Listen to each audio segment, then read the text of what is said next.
જય શ્રી કૃષ્ણ મિત્રો। આજે આપણે દરેક ફરસાણ સાથે ખાઈ શકીએ એવી ગળી ચટણી બનાવીશું।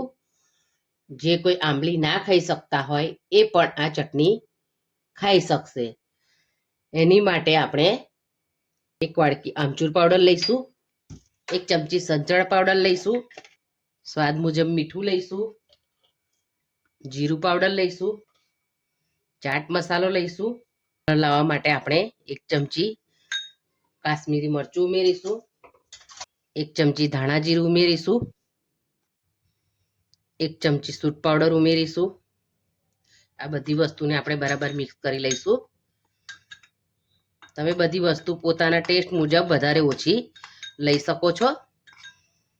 હવે આપણે એમાં એક વાડકી ગોળ ઉમેરીશું, આપણે એક વાડકી ખાંડ ઉમેરીશું। આપણી ચટણી વધારે જાડી થશે ખાંડ ઉમેરવાથી। હવે આ બધી વસ્તુને આપણે મિક્સ કરી લઈશું। હવે આપણે એમાં પાણી ઉમેરી લઈશું।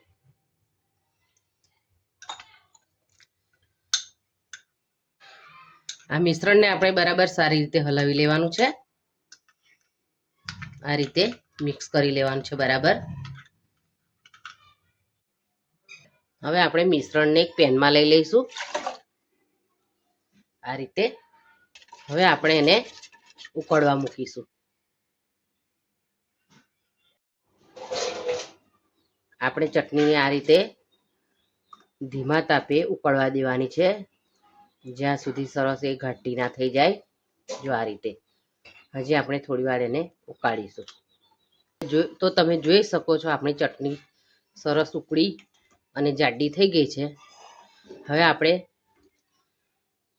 ગેસની ફ્લેમ ઓફ કરી અને એને ઠંડી થવા દઈશું। આ ચટણીને તમે કાચના કન્ટેનરમાં ભરીને આ રીતે અથવા કાચની બરણીમાં ભરીને ફ્રીઝરમાં 1 મહિના સુધી અને ફ્રીજમાં 15 દિવસ સુધી સાચવી શકો છો, અને બહાર 3-4 દિવસ સુધી એને સાચવી શકો છો। આ ચટણી તમને અગર જાડી લાગે કે જાડી થઈ ગઈ છે તો તમે એને બહાર કાઢીને પછી એમાં થોડું તમે પાણી પણ ઉમેરી શકો છો, અને એ રીતે પણ તમે એને ઉપયોગમાં લઈ શકો છો। તો તૈયાર છે આપણે આમચૂર પાવડરની ગળી ચટણી। એને તમે સમોસા, કચોરી, ચાટ, દહીંવડા, ભેલપુરી, સેવપુરી, દહીંપુરી સાથે લઈ શકો છો।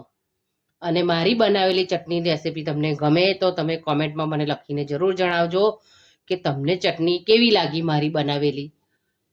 મારો વિડીયો ગમે તો લાઈક અને સબસ્ક્રાઈબ જરૂર કરજો। Thank you.